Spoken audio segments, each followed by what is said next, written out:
오늘도 클릭해주셔서 감사합니다. 구독과 좋아요 부탁드립니다. 지난 21일 한국의 순수 국내 기술로 개발한 누리호가 성공적으로 발사되자 해외 외신들은 일제히 놀라움을 드러냈습니다. BBC와 CNN, AP통신 등 다수의 유력 매체들은 한국이 희박한 가능성을 뚫고 우주강국으로 도약했다거나 대한민국은 세계 7번째로 1톤 이상의 실용적 인공위성을 우주발사체에 실어 자치기술로 쏘아올린 저력을 보여줬다 라면서 주로 한국 우주산업이 획기적인 전환을 맞은 데에 초점을 두었습니다. 그러나 그 가운데 유독 한국과의 매체는 다른 반응을 보여 화제가 되고 있는데요. 바로 중국입니다. 중국 언론인 황구시보나 신화군사망은 한국의 누리호 개발로 인해 사거리를 대폭 늘린 IRBM, ICBM의 개발이 임박했다라며 경계하고 있습니다. 중국 ICBM 개발자로 알려진 황제청은 한국이 이번에 순수 기술로 누리호 발사를 성공함으로써 대륙간 탄도미사일 개발에 필요한 모든 기술을 습득했을 것이라고 하였는데요. 사실 우주발사체 기술이 대륙간 탄도미사일 기술과 본질적으로 같긴 합니다. 누리호는 ICBM과 추진 방식, 구조, 단분리, 유도항법 제어 등 대부분의 기술이 일치하는데요. 발사 후 지상으로부터 200km 대기권을 넘어간 후 목표 궤도에 진입해 인공위성을 분리시키느냐 아니면 1000km의 고도까지 계속 상승했다가 지구 중력에 의해 낙하해 지상을 공격하느냐의 차이가 있을 뿐입니다. 즉 발사체 끝에 위성을 실으면 우주발사체, 탄두를 탑재하면 미사일이라고 불리는 것이죠. 러시아의 우주발사체인 드레프르와 로콧도 핵무기를 실던 ICBM에 위성을 탑재한 것입니다. 특히 지난 12년간 쌓아올린 한국 연구진들의 기술력은 우리나라 미사일 개발 기술에도 지대한 영향을 끼칠 것으로 기대되는데요.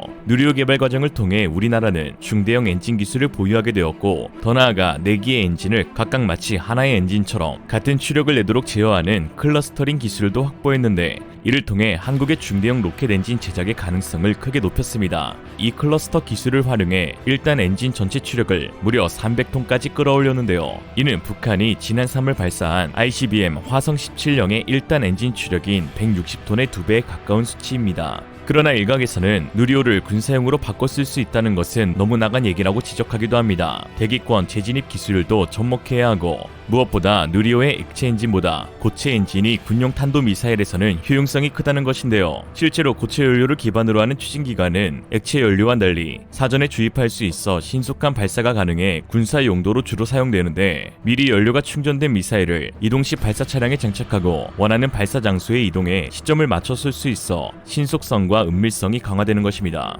반면 액체 연료는 발사 전에 연료를 주입해야 하는데 이 과정에서 1시간 안팎이 소요됩니다. 시간이 오래 걸리는 만큼 적의 정보 자산으로 사전 징후를 포착해낼 수 있어 발사한 미사일이 무력화되기가 쉽죠. 그런데 최근 누리호 발사 성공과 더불어 한국 미사일 개발사에 놀라운 이정표가 세워졌습니다. 지난 3월 한국국방과학연구소에서 고체 연료 우주발사체 시험 발사에도 성공한 것인데요. 주목해야 할 부분은 누리호 발사 성공을 발표한 과기정통부에서가 아닌 국방부에서 이를 직접 발표했다는 점입니다. 고체 연료 우주발사체는 군사 정찰 위성과 중장거리 탄도미사일과 직접 연결된 기술인데요. 즉 한국이 개발 추진 중인 IRBM에 사용되는 고체 연료 발사체가 성공한 것임을 알 수 있는 것이죠. 2020년 한미 미사일 사거리 지침 개정을 통해 이제 한국의 모든 기업과 연구소, 대한민국 국적의 모든 개인은 기존의 액체 연료뿐만 아니라 고체 연료와 하이브리드형 등 다양한 형태의 우주발사체를 아무 제한 없이 자유롭게 연구, 개발하고 생산, 보유할 수 있게 되었습니다. 그리고 지침 2년 뒤 한국은 순수 국내 기술로 개발한 고체 추진 우주발사체의 첫 시험 발사를 성공한 것인데요. 특히 지난 4월 국방부는 미사일 작전의 양대 축으로 꼽히는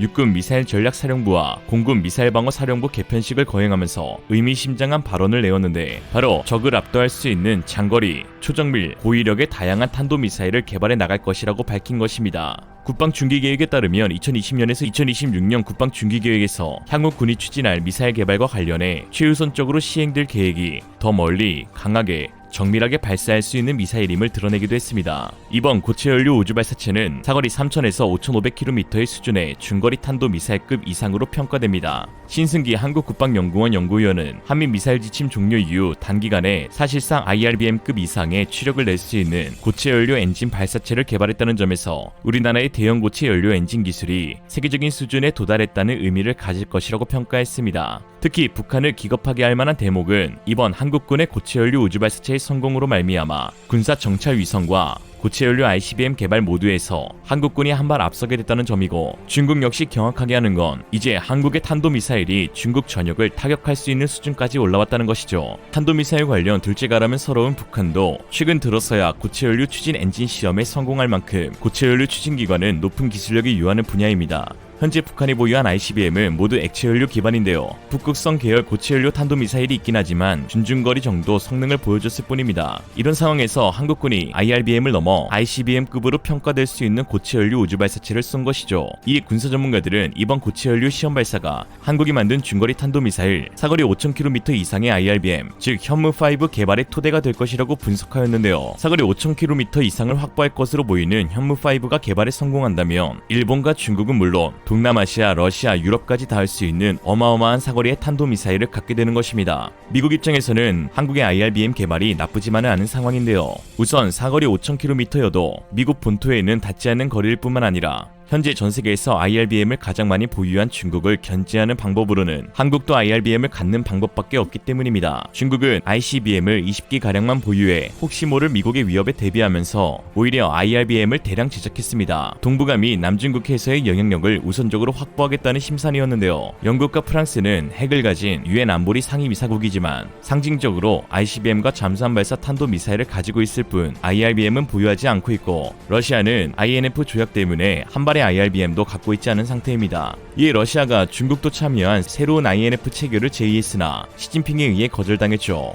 대만도 상당한 미사일 기술을 보유하고 있는 것으로 알려졌으나 IRBM 개발은 자칫 중국 측에 침공 빌미를 제공할 수 있기 때문에 섣불리 나서지 못하고 있는 형국이죠. 일본은 제2차 세계대전을 일으킨 전범국이므로 공격무기인 탄도미사일을 개발하지 못합니다. 낄 때 껴야죠. 그나마 아시아권에서는 중국의 미사일 억제력을 갖춘 국가는 비공식 핵 보유국인 인도인데, 인도는 반중에 대해서는 진심이지만 최근 미국의 골칫덩이로 전락하고 있는 상황입니다. 자국의 이익만을 최우선시하는 모디 총리의 기조 아래 러시아 원유와 무기 등을 싼 가격에 대량으로 수입하면서 미국의 대러시아 제재에 찬물을 끼얹고 있는데요. 거기다 최근 모디 총리는 우리는 인도의 산업과 안보의 발전을 위해서 가장 좋은 선택을 할 준비가 되어 있으며 이는 어떤 국가 협의체의 목표가 아닌 오직 인도 국민들의 안위라고 밝히며 쿼드 탈퇴까지 암시하고 있는 상황입니다. 인도가 중국의 추측에서 방어기지를 구축한다 해도 미중 갈등의 전초지가 될 중국 우측 태평양에서는 마땅히 견제할 장치가 없다는 것도 미국을 더욱 심란하게 하는 문제입니다. 이에 군사 전문가들은 최근 한미 공동선언문에서 나타난 바와 같이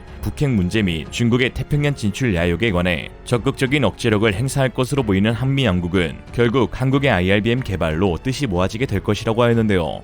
이에 중국 네티즌들은 누리호 개발 과정에서 체득한 클러스터, 단분리, 항법제어 기술들이 결국 한국형 IRBM, 현무5의 개발로 이어질까 염려하면서도 오히려 중국보다 일본이 더욱 위협을 느낄 것이라는 반응도 보이고 있습니다. 그냥 둘 다 졌던 거지 뭐. 중국 매체 팽베신문에 한국 세계급 로켓의 발사 성공, 한국의 야망은 얼마나 큰가라는 기사에서 네티즌들은 다음과 같은 반응을 보였습니다. 내 생각엔 한국의 미사일 구축으로 인해 가장 위협을 받는 건 일본일 것 같다. 일본은 한 발의 미사일도 보유하지 않고 있기 때문이지. 한국은 누리호가 군용으로 전환되지 않을 것이라고 강조하고 있는데 이는 미사일을 보유하지 못한 일본을 자극하지 않기 위한 것일 뿐이다. 한국이 중국의 둥펑 26과 같은 탄도미사일을 가졌다고 해서 놀랄 건 없다. 우리는 이미 탄탄한 방어 구축망을 가졌고 보다 더 강력한 미사일을 지녔으니까. 그런데 일본은? 이라면서 한국의 IRBM 개발이 일본의 위협이 될 거라는 반응을 보이고 있습니다. 이에 네티즌들은 다음과 같은 짤을 만들었는데요. 우리 결국 IRBM 발사 성공함. 북한이나 일본용이지?